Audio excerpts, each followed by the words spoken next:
चंद्रप्रभा उस मरे हुए बच्चे को लेकर बाहर आई। भीमसेन उम्मीद भरी नजरों से चंद्रप्रभा को देख रहा था। चंद्रप्रभा की आंखों में पानी था।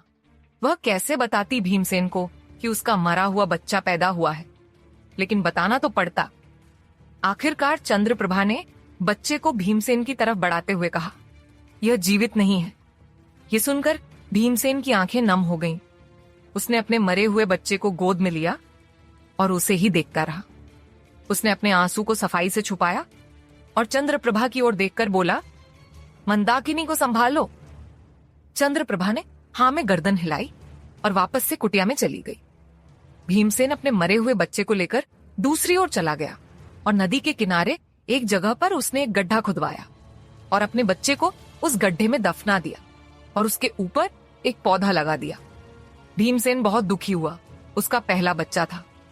वह जानता था कि वह खुद को तो संभाल लेगा, लेकिन मंदाकिनी को संभालना मुश्किल हो जाएगा। वहीं दूसरी तरफ सूर्यकांत अपने कक्ष में बैठे हुए थे और तभी एक दासी अनुमति लेकर अंदर आई। सूर्यकांत ने उस दासी को देखा तो वह दासी हाथ जोड़कर मुस्कुराकर बोली, खुशखबरी महाराज, महारानी नीलकमल पेट से हैं। यह सुनकर सूर्यकांत के चेहरे पर भी मीठी सी मुस्कुराहट आई।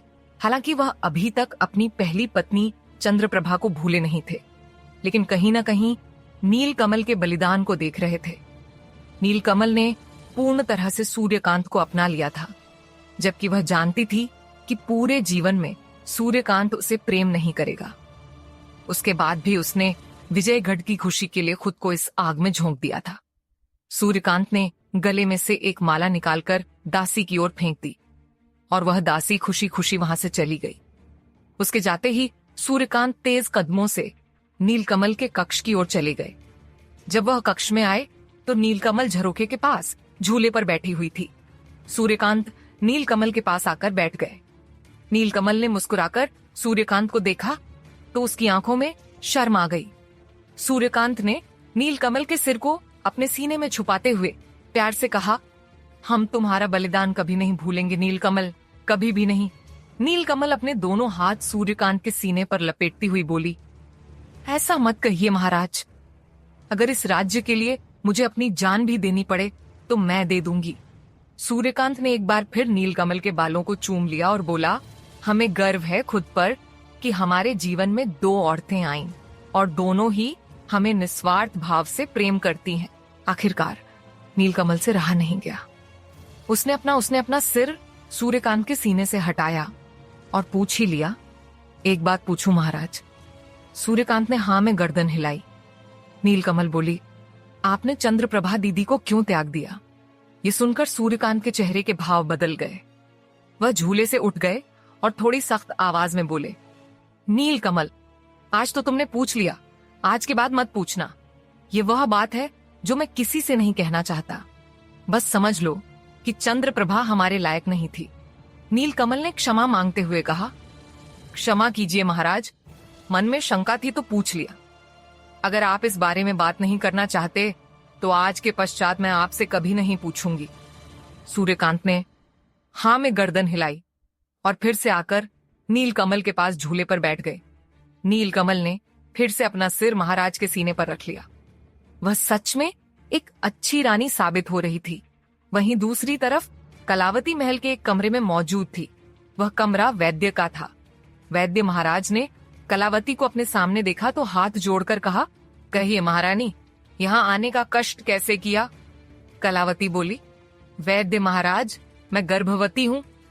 ये सुनकर वैद्य महाराज ने कहा, यह तो अच्छी बात है महारानी, क्या आपको कहीं पीड़ा होती है?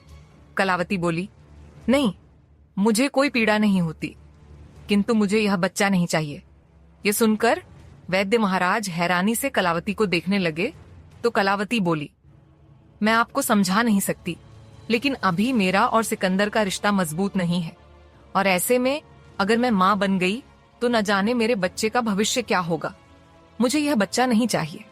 आपसे एक विनती है, मुझे ऐसी औषधि दे दीजिए जिसे खाने से मेरा गर्भपात हो जाए। यह सुनकर तो वैद्य महाराज और ज्यादा हैरान हो गए। वह शक भरी नजरों से कलावती को देखने लगे, क्योंकि वह जान चुके थे महारानी नीलकमल भी गर्भवती हैं और उनके आने वाला बालक ही इस राज्य का वारिस होगा। और ऐसे में कलावती अपने गर्भ को गिराने की बात कर रही थी।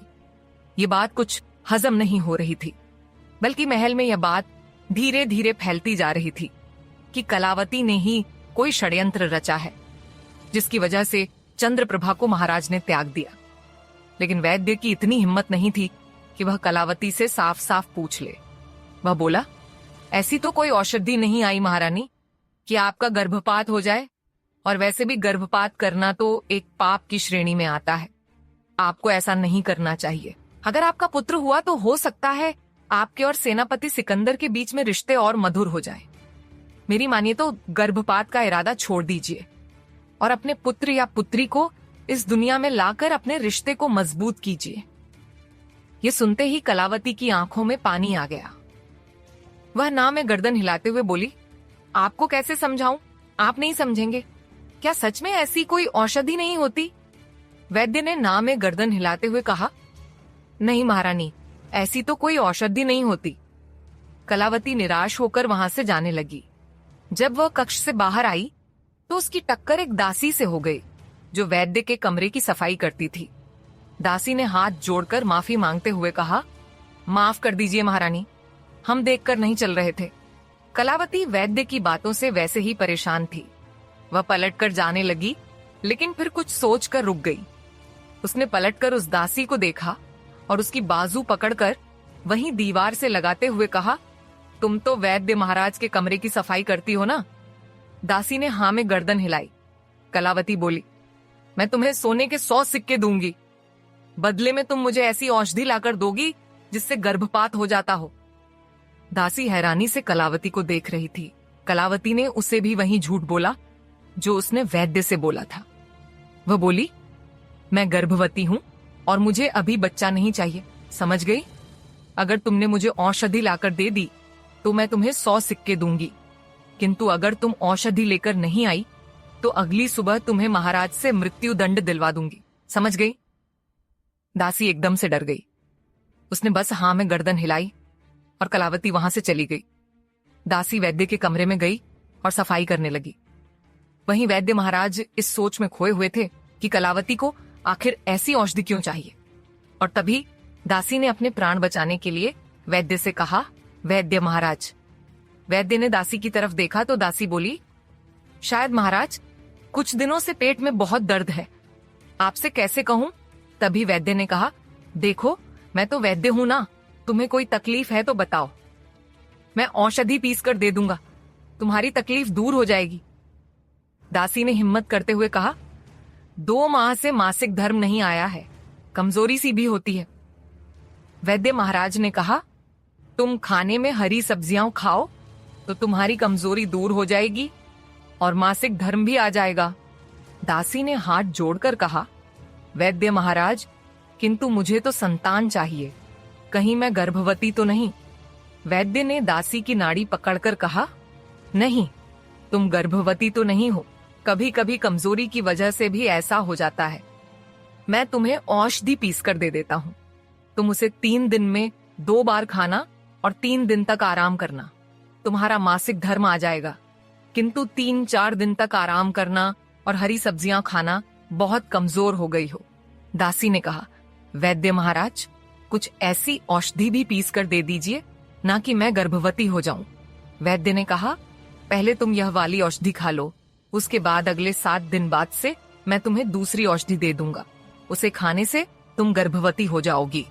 कहते हुए वैद्य ने औषधि पीसना शुरू किया और मन ही मन खुद से बोला, एक यह दासी है जो गर्भवती होना चाहती है और एक कलावती है जो अपने गर्भ को गिराना चाहती है। महादेव ही जाने कौन सही है और कौन गलत। थोड़ी देर में वैद्य ने कुछ औषधि एक पुड़िया में बांधकर दासी की ओर बढ़ा दी। दासी ने हाथ जोड़कर कहा, वैद्य महाराज, एक बार और देख लीजिए, कहीं मैं गर्भवती तो नहीं, कहीं मेरा गर्भपात तो नहीं हो जाएगा। वैद्य ने एक बार फिर दासी की नाड़ी पकड़कर देखी और बोला, नहीं, तुम गर्भवती नहीं हो, तुम्हें यह औषधि खा लेनी चाहिए, इससे तुम्हारा पेट अच्छे से साफ हो जाएगा और उसके बाद मैं तुम्हें दूसरी औषधि पीस कर दूंगा।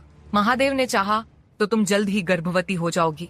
दासी ने हाँ में गर्दन हिलाई और उन दवाइयों को लेकर जाने लगी। तभी वैद्य ने कहा, इन तीनों को एक साथ मत ले लेना, वरना स्वर्ग भी सिधार जाओगी। दासी ने पलटकर हाँ में गर्दन हिलाई और चली गई। वह सीधा कलावती के कक्ष की ओर गई। अनुमति लेकर वह कलावती के पास चली गई। कलावती दासी को देखकर मुस्कुराकर बोली, क्या बात है, तुम तो बड़ी जल्दी काम करके आ गई। दासी ने अपने पल्लू में बंधी उन 3 पुड़ियों को निकालकर कलावती के हाथ में रखते हुए कहा, वैद्य महाराज ने कहा है, एक ही खाने से मासिक धर्म आ जाएगा। कलावती के चेहरे पर मुस्कुराहट आ गई। उसने दासी को देखा, पास रखा हुआ एक थैला उठाया और दासी के हाथ में रखते हुए कहा, ये लो, और जितनी जल्दी हो सके विजयगढ़ छोड़ दो, क्योंकि अगर तुम विजयगढ़ में रही तो आज नहीं तो कल तुम्हारी चोरी पकड़ी जाएगी। दासी हैरानी से कलावती को देख रही थी। उसे तो खुद नहीं पता था कि वह क्या करके आई है। वह तो बस अपनी जान बचाने के लिए वैद्य से दवाई लेकर आ गई थी। दासी को इतना अधिकार नहीं था कि वह कलावती से कुछ भी पूछे। वह अपने सोने के सिक्के लेकर हाथ जोड़कर वहां से चली गई। उसके जाते ही कलावती ने ताली बजाई और एक और दासी उस कमरे में आ गई। वह थोड़ी बुढ़िया सी थी। कलावती ने एक पुड़िया उस बुढ़िया की ओर बढ़ाते हुए कहा, दाई अम्मा, ये लो, एक पुड़िया की औषधि नीलकमल के दूध में मिलाकर दे देना, गर्भपात हो जाएगा। ये सुनकर दाई के चेहरे पर कुटिल मुस्कुराहट आ गई। वह बोली, ये तो तुमने बहुत अच्छा किया। मैं तो सोच ही रही थी कि अगर विजयगढ़ को नीलकमल ने वारिस दे दिया तो फिर तुम्हारे पुत्र का क्या होगा। कलावती इतराकर पलंग पर बैठ गई और बोली, दाई अम्मा, जब तक मैं पुत्र को जन्म नहीं देती तब तक तो नीलकमल को पुत्र की प्राप्ति नहीं होगी, क्योंकि इस साम्राज्य पर मेरा पुत्र ही राज्य करेगा, सूर्यकांत का नहीं। वह दाई मुस्कुराकर बोली, इसलिए तुम मुझे बहुत अच्छी लगती हो। तुम्हारी माँ को भी मैंने ही समझाया था, तभी तो उसने अपनी खूबसूरती के माया जाल में तुम्हारे पिता श्री को फंसाया था, वरना तुम्हारी माँ तो एक नृतिका ही रहती। कलावती मुस्कुराकर बोली, लेकिन मैं नृतिका नहीं बनूंगी, मैं तो महारानी बनूंगी, इस राज्य की महारानी। और उसके लिए मुझे तुम्हारी जरूरत है, तो जितनी जल्दी हो सके नीलकमल का गर्भपात करवा दो। दाई ने हाँ में गर्दन हिलाई और उस पुड़िया को लेकर चली गई। वहीं दूसरी तरफ मंदाकिनी बैठी हुई रो रही थी। आखिर उसकी पहली ही संतान हमेशा के लिए उससे दूर जो हो गई थी। मंदाकिनी का रोना और थम नहीं रहा था। भीमसेन मंदाकिनी को समझाते हुए बोला, मंदाकिनी, जीवन सरल नहीं होता। जीवन में जो चुनौतियां आती हैं, हमें उसका सामना करना चाहिए।